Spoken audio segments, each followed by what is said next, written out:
And we're back here on the GSMC Baseball Podcast, bringing you our fourth segment, which is going to be going over the National League standings at the halfway point of this year. I did just want to go talk about them, give some surprises that were there, in my opinion, just give my general thoughts and maybe some teams to watch out for in the second half. So, yeah, we will be doing a full prediction segment for the standings for both the American League and the National League. Not sure what day that'll be either. It'll be sometime this week because, of course, the All-Star breaks this week and we don't have games till Friday night. So we'll be at some point this week, but when that happens, I'll give you an update. But yeah, just going over the National League standings here now. So I wanted to go over just all of them and give my thoughts. And starting off in the National League East, we have at the number one position the Philadelphia Phillies, who are 62-34, have a 646 winning percentage. Now, did I expect the Phillies to be in first place? No. But after Acuna got hurt, I thought it was pretty likely and it made a lot of sense. The Phillies have just been off to such a great start this year because of all the breakout performances in their starting rotation. Christopher Sanchez has become a real part of that rotation, just got an extension to show for it as well. Ranger Suarez has become an all-star candidate, and Spencer Turnbull has become such an important depth piece to this team after getting signed. So this Phillies rotation has been absolutely amazing. Adds on to their incredible offense as well as so many all-stars there. I mean, you of course have JT Realmuto, great catcher, Bryce Harper, maybe the best first baseman in baseball, Trey Turner, fantastic, Alec Bohm has had a breakout season. You also have Brandon Marsh, who's been very good in the outfield, Kyle Schwarber with a bunch of home runs always. So this team has become very good. I mean, it's been so elite this year. Their bullpen has been very good as well. Jeff Hoffman has become such a fantastic piece out there. Also, of course, Jose Alvarado closing games. So just a fantastic Phillies team this year.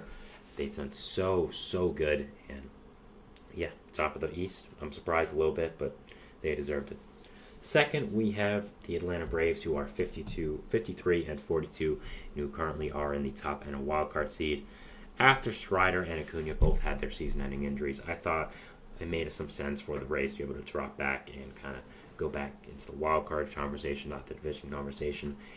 Is it possible they take the division away from the Phillies? Yes, but just the way the Phillies look so dominant this year, I really don't know if it's possible. So the Braves still have a very good team. I think they do need to add an outfielder, maybe a bullpen arm or two as well. So still a very good Braves team, and the way they fought back since the Strider and Acuna injuries is very good. And yeah, there's still a lot to like about this team. Just are not good as they should be, of course, because of the injuries they've had to guys like Strider, to guys like Acuna as well. After that, we have the Mets, who are 49-46, and are in sole position of the third wildcard spot. What a season the Mets have had. I mean, starting 22-33, we really thought they were dead in the water. I, as a Mets fan, was starting to count what players we could trade at the deadline to get prospects for, and man, if they turned it around. They've been the best team in baseball since the start of June, and they look legit, to be perfectly honest. They're now very much in a wild card spot, or in the third wild card spot by themselves. The pitching is really good, and their ace is coming back soon in Kodai Senga. Their offense has been fantastic with amazing contributions from Francisco Alvarez, Francisco Lindor, Mark Vientos, Brandon Nimmo, Harrison Bader, J.D. Martinez. Pete Alonso hasn't been bad as well, so an amazing Mets team that I think looks legit, is very good, and I'll be talking about definitely in my full predictions for the playoffs. So yeah, Nationals are fourth place here at 44-53 with a 444 winning percentage. The Nationals were actually in possession of a wild card spot at one time, but they did kind of fall back to earth. They'll be very good next year. That's what I have to say. I think they have a ton of talent coming through this farm system with guys like James Wood, who just got called up, Dylan Cruz, Robert Hassel coming up soon. Already guys at the major league level as well, like Mackenzie Gore, Josiah Gray, Mitchell Parker, Jake Irvin, C.J. Abrams, guys who are already part of this team and have done fantastic as well. So overall, this Nationals team has a very good future. This year's not their year because everyone's going to come up next year, but still a lot to like if you're a Nationals fan, a lot to be proud of, and just a lot to be happy about right now if you are a fan of this team. So props to them. Last but not least, we have the Miami Marlins in last place in this division, who are 33-63. Wow, with a 344 winning percentage. That's bad. The Marlins are bad. They're going to get much worse at the deadline once they trade everyone of value. Not much else to say there. The NL Central here, we are going to move on there. We have at the first place position, at 55-42, 5-67 winning percentage, the Milwaukee Brewers.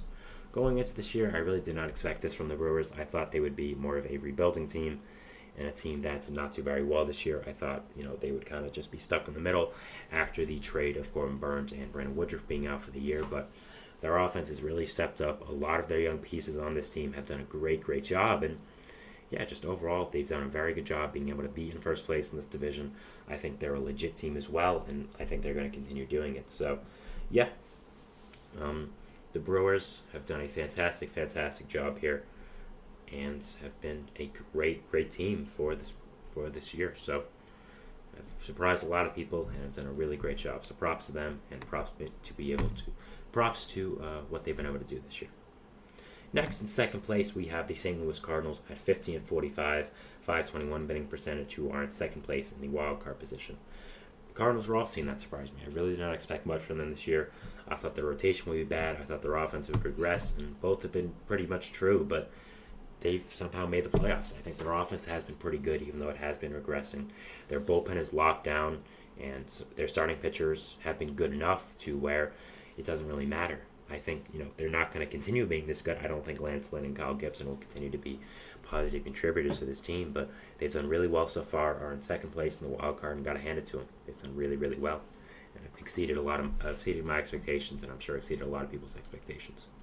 Third place, we have the Pittsburgh Pirates, who are exactly 500 at 48. The Pirates are kind of like the Nationals, but better.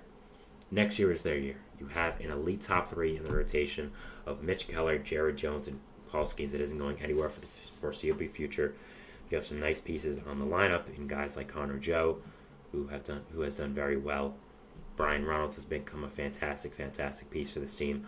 Bullpen is really nice with David Bednar, Colin Holderman, and Aroldis Chapman, proven to be a formidable trio at the end of that bullpen, even with some of their ups and downs. So this Pirates team has a lot going for them. I think if they make the playoffs, they can be very scary because of that pitching core, but I'm just not sure they'll be able to. So I think next year is their year, and they'll continue to be great then. So we'll be watching them next year. Fourth place, we have the Cincinnati Reds, 47-50, 485 winning percentage. I really expected the Reds to win the division this year. I thought they would be really good. But overall, injuries, suspensions have gotten to them, underperformance as well. I think next year they'll be much better, but just this year has been disappointing. But next year I really think is going to be their year, and I'll be very interested to see what is going to happen with them. Next up, we have finally in the NL Central the Cubs, who are 47-51, 40 winning percentage. They did really well at the start of this year. Shota Imanaga was looking like a Cy Young contender, and man, it's all fallen apart. This team has really not done well. They have really not performed to their highest standards, and man, they have just been a big disappointment this year. I don't know what to say. I don't know where this team goes from here. I don't know what the future is going to look like, but it is not pretty.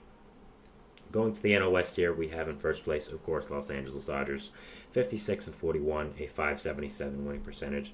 No surprises here. I mean, this Dodgers team is fantastic. They have superstars. They are dealing with some injuries right now, but once those guys come back, they'll be great. I think they'll continue to be a very good team, and not surprised whatsoever that they are a fantastic team, and are going to continue to be. So they're at the top of the NL West for a reason. No other thoughts here.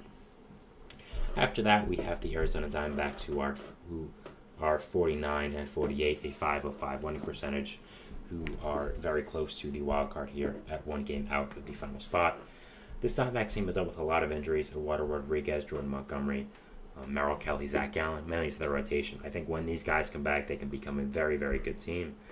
And I'm very excited to be able to watch them. Very excited to see what is going to happen with them fully healthy. And I think they're overall still a very good team.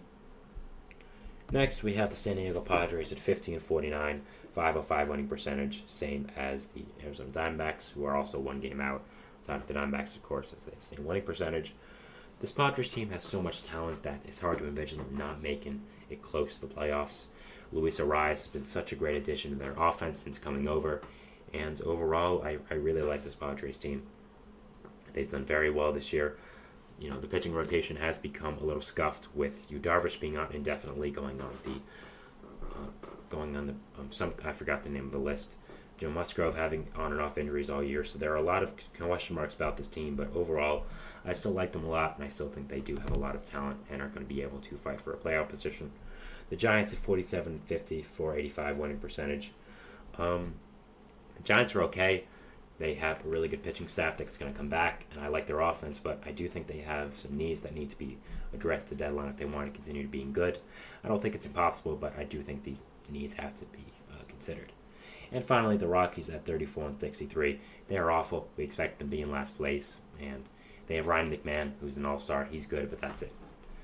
Nothing else to say about the Rockies. So yeah, that is our fourth segment here, talking about the National League standings of this year. Going into our fifth and final segment here, we are going to be talking about the American League standings of this year. Just going over them, basically the same thing we just did with the National League. So yeah, that'll be our fifth and final segment, and we'll see you then. So thanks, and bye.